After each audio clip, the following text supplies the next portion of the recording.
सलाम, नमस्ते, सत श्री अकाल। मैं हूं रजा और आप देख रहे हैं रजाग्राफी की सबसे खास रिपोर्ट, अंतरराष्ट्रीय प्राइम टाइम रिपोर्ट। एक वीडियो के अंदर दुनिया की तमाम बड़ी खबर आसान और सिंपल भाषा में मैं आपको बताऊंगा। रिपोर्ट से खुलासा यह हुआ है कि जो पाकिस्तान बार बार अमेरिका के चक्कर काट रहा है और यहां तक कि पाकिस्तान की पूरी गवर्नमेंट ही पूरी उठकर डेलीगेशन जा रही है डोनाल्ड ट्रंप से मिलने, उसके पीछे वजह बहुत सारी हैं, जिनमें एक मेन वजह यह है कि पाकिस्तान को अमेरिकी एडवांस F-16 फाइटर जेट और चाहिए। जी हां, और इसलिए क्योंकि पहले से पाकिस्तान के पास अमेरिका के F-16 फाइटर जेट हैं, लेकिन फिलहाल अब पाकिस्तान को F-16 की और तलब है। वो एडवांस F-16 फाइटर चाहता है। कहा जा रहा है कि पाकिस्तान अपनी एयरफोर्स को भारत के खिलाफ बहुत मजबूत करने की तैयारी में है। उधर पाकिस्तान ने दावा किया है कि हमने पाकिस्तान के अलग अलग इलाकों में तहरीक तालिबान पाकिस्तान के आतंकवादियों को 17 आतंकवादियों को कत्ल किया है। हजरात, मैंने पहले ही कहा था, पाकिस्तान की सरकार गुनाह कर चुकी है, गलत कर चुकी है। कैसे? पाकिस्तान की सरकार बलूचिस्तान और दूसरे इलाकों में आम लोगों पर यह कह के हमला कर रही है कि यह आतंकवादी है।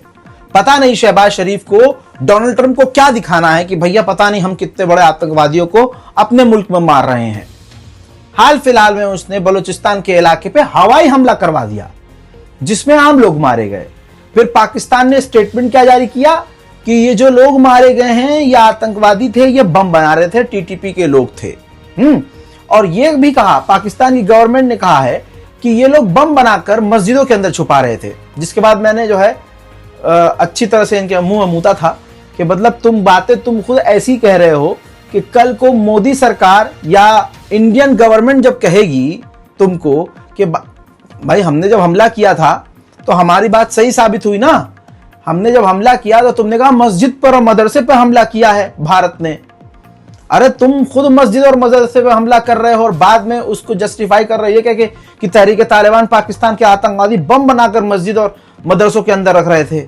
तो ये बात जब तुम खुद कह रहे हो तो पड़ोसी अगर भारत कह दे तो फिर तो कोई बात ही नहीं, फिर क्या ऑफेंड हो जाते हो। हजरात, अब मामला ये हो गया है कि पीओके का जो इलाका है, अब वहां पर पाकिस्तान की सरकार के खिलाफ खतरनाक विरोध प्रदर्शन शुरू हो चुके हैं।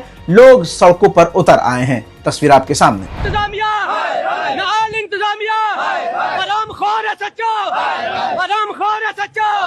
काली वर्दी काली बेड़ा, काली वर्दी काली बेड़ा, काली वर्दी काली बेड़ा, काली वर्दी काली बेड़ा। नाल इंतजामिया, नाल इंतजामिया, नाल सच्चो, नाल सच्चो, हराम खोर सच्चो।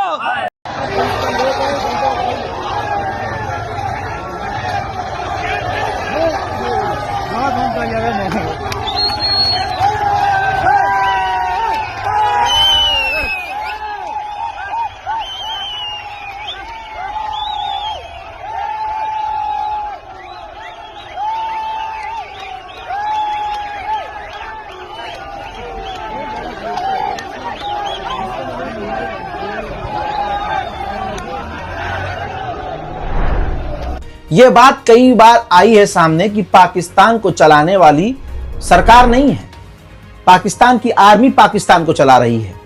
अब मीडिया ने जब पूछ लिया पाकिस्तान के आर्मी चीफ से कि देश कौन चलाता है, तो उन्होंने साफ कह दिया आज पहली बार खुलकर कि सेना और सरकार दोनों मिलकर देश चलाती है। वहीं यूएन के अंदर पाकिस्तान ने जो खुद की जीत घोषित कर ली कि हां हम जीते हैं और भारत हारा है और हम बहुत बढ़िया तरीके से जीते हैं, हमने भारत का ये कर दिया वो कर दिया, तो भारत सरकार ने यूएन के अंदर कहा कि अगर पाकिस्तान को वो जले हुए हैंगर, जले हुए रनवे, वो तबाही के मंजर देखकर लगता है कि ये उनकी जीत है, तो बेशक से वो एंजॉय करें। देखिए और शेयर कीजिए। A picture speaks 1,000 words, and we saw many pictures of terrorists slain in Bahawalpur and Murid ke terror complexes by Indian forces during Operation Sindoor. When senior Pakistani military and civilian officials publicly glorify and pay homage to such notorious terrorists, can there be any doubt about the proclivities of this regime? The Prime Minister of Pakistan also advanced a bizarre account of the recent conflict with India. The record on this matter is clear. Till 9th May, Pakistan was threatening more attacks on India. But on 10th May, its military pleaded with us directly for a cessation to the fighting. The intervening event was the destruction caused to multiple Pakistani air bases by Indian forces. The pictures of that damage are, of course, publicly accessible. If destroyed runways and burnt out hangars look like victory, as the Prime Minister claimed, Pakistan is welcome to enjoy it. हजरात मोहतरम, वहीं आज भी भारत सरकार ने clear नहीं किया कि भारत के कितने फाइटर जेट पाकिस्तान ने मार गिराए। पाकिस्तान ने दावा किया है कि 7 फाइटर जेट भारत के मार गिराए हैं। भारत सरकार को यानी भारत को हर हाल में म्यांमार के रेयर अर्थ मिनरल्स चाहिए। भारत की पहले से म्यांमार से बातचीत चल रही थी, लेकिन जिस इलाके में ये रेयर अर्थ मिनरल है वहां पर म्यांमार की जनता ने कब्जा कर लिया। अब बड़ी खबर यह आई है कि म्यांमार की आर्मी जनता से भारत सरकार टच में है। उम्मीद की जा रही है कि उनसे कोई डील हो सकती है। हजरात, ब्रिक्स की मीटिंग अमेरिका के अंदर की गई है, हाँ, जिसके अंदर भारत के विदेश मंत्री माननीय जयशंकर भी शामिल हुए हैं। उधर प्रधानमंत्री माननीय नरेंद्र मोदी ने फोन पर बात की है अपने दोस्त व्लादिमीर पुतिन से और इकोनॉमिक ग्रो और ट्रेड पर बात की है। कहा जा रहा है कि दिसंबर के महीने में व्लादिमीर पुतिन भारत आ सकते हैं। हज़रात मोहतरम, तालिबान से अब डोनाल्ड ट्रंप धमकी भरे लहजे में मांग कर रहे हैं कि हमने जो बेस बनाया था अफगानिस्तान में वो हमें दे। हालांकि अफगानिस्तान ने कई बार इनकार कर दिया है, लेकिन अड़ोस पड़ोस के देश भी बुरी तरह से नाराज हैं। चाइना, ईरान, रशिया ये बार बार अफगानिस्तान से कह रहे हैं कि किसी भी हालत में अमेरिका को अपना ये बेस न देना। नेपाल के पूर्व प्रधानमंत्री ओली रिजाइन देने के बाद पहली बार जनता के सामने आए हैं और उन्होंने जनता के सामने आकर अपने बयान दिए और साफ साफ कहा कि ये जो हिंसा की जा रही है, ये जो कुछ भी किया जा रहा है, ये गलत है। सफाइयां देते हुए नजर आ रहे हैं, देखिए। हामी यो देश बिग्रियो भने त्यसको पीडा हामीले बिहोर्नुपर्छ। यो देश सपार्न सक्यौँ भने त्यसको लाभ पनि हामीले लिन सक्छौँ। नेपालमा परिपक्व राजनीति, राष्ट्रिय राजनीति,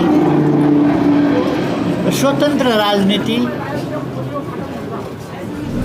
रशिया ने भारत को यूएन के अंदर एक बार फिर से सपोर्ट किया।